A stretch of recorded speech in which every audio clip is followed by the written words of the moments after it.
Praise the lord. మొదటి ప్రార్థన అంశం. ప్రపంచంలో దేశాలపై దేశాలు యుద్ధం జరుగుచున్న సమయంలో కేథలిక్ పోప్ లియో 14 తమ సంఘ ఫాదర్లను వెంటనే అన్ని చర్చిల తలుపులు తెరచి ప్రజలందరినీ ప్రార్థనకు ఆహ్వానించి భారముగా తమను తాము తగ్గించుకొని దేవునికి ప్రార్థించాలని, జరుగుచున్న యుద్ధాలు ఆపబడాలని, పరిపాలకులకు దేవుడు తన దయతో నింపాలని, మంచి జ్ఞానముని ఇచ్చి, ప్రేమ కలిగి ఉండాలని, పోరాడి ప్రార్థించాలని కోరారు. కేథలిక్ క్రైస్తవులు మాత్రమే కాక అన్ని డినామినేషన్ క్రైస్తవులు తమ చర్చీలలో ప్రార్థనలు, ఉపవాస ప్రార్థనలు, ప్రపంచ శాంతి కోసం ప్రార్థించున్నట్లు ప్రార్థించుదాం. రెండవ ప్రార్థనాంశం. ఉత్తరప్రదేశ్ రాష్ట్రంలోని రాయ్ బరేలీలోని ముబారక్పూర్ గ్రామంలో 250 మంది దాకా ప్రార్థనకు కూడుకొనియుండగా, పేద ప్రజలకు డబ్బులు ఆశ చూపి క్రైస్తవ మతంలోకి మారుస్తున్నారని హిందూ సంఘాలు నిరసనలు వ్యక్తం చేస్తూ వారిపై దాడికి పాల్పడ్డారు. పోలీసులు సంఘటనా స్థలానికి చేరుకొని పరిస్థితిని అదుపులోకి తెచ్చారు. క్రైస్తవ మతపరమైన పుస్తకాలు మరియు ఇతర సామాగ్రిని పోలీసులు స్వాధీనం చేసుకొని మహిళతో సహా ఆరుగురిని అదుపులోకి తీసుకొన్నారు. ఎటువంటి కేసులు లేకుండా వీరందరూ విడుదల పొందినట్లు ప్రార్థించుదాం. మూడవ ప్రార్థనా అంశం. భారతదేశంలోని కొన్ని రాష్ట్రాల్లో మత మార్పిడి నిరోధక చట్టమును సవరించి కఠినమైన నియమాలు విధిస్తోంది.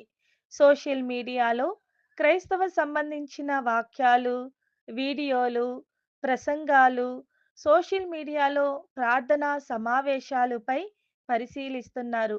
ఇది క్రైస్తవులను అసమానంగా ప్రభావితం చేస్తుందని మరియు స్వేచ్ఛగా ప్రసంగం మరియు సువార్త కార్యక్రమాలను అణచివేతగా ఉంది గనుక సోషల్ మీడియాలో సువార్త ప్రకటన, ప్రార్థనలు నియంత్రించే కార్యాలు ఆపబడినట్లు ప్రార్థించుదాం.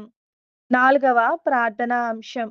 ఛత్తీస్గఢ్ రాష్ట్రంలోని బీజాపూర్ జిల్లాలోని ఒక గ్రామంలో కామ్లు, బాల్ సింగ్, సిర్కి మరియు సొందాల్ వీరు యేసుక్రీస్తుపై విశ్వాసముంచినందుకు తప్పుడు ఆరోపణలతో దాడి చేశారు. కర్రలు మరియు పదునైన ఆయుధాలతో దాడి చేశారు.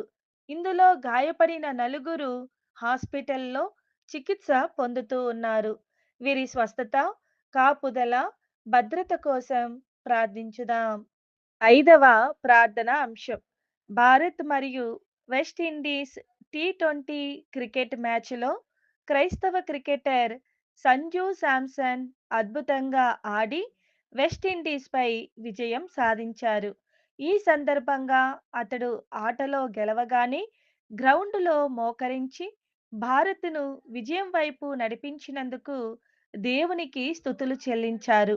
విలేకరుల సమావేశంలో యేసుక్రీస్తు నన్ను బలపరిచారని తెలిపాడు. ఈ మాటలకు మతోన్మాదులు తీవ్ర అభ్యంతరం చేస్తూ క్రీడలలో క్రైస్తవులను చేర్చుకోకూడదని డిమాండ్ చేశారు. సంజు శాంసన్ను దేవుడు బలపరిచినందుకు దేవునికి స్తుతి చెల్లించి అతనిపై ఉన్న ప్రతి వ్యతిరేకత తొలగునట్లు ప్రార్థించుదాం. ఆరవ ప్రార్థనా అంశం. మన దేశంలో ఇంకనూ సువార్త అందని దాదాపు 3,90,000 మంది తురీ తెగకు చెందిన జార్ఖండ్ వాసులు సువార్తను విని రక్షణ పొందునట్లు ప్రార్థించుదాం. ఏడవ ప్రార్థనాంశం. ఇరాన్పై అమెరికా, ఇజ్రాయెల్ దాడులు తీవ్రంగా ఉన్నాయంటూ 30 గంటల్లో ఇరాన్పై 1000 చోట్ల బాంబుల దాడులు జరిగాయి.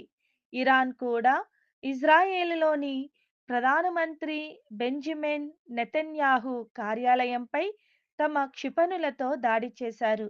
ప్రపంచంలో కనబడుతున్న యుద్ధాలన్నీ ఆపబడినట్లు ప్రార్థించుదాం.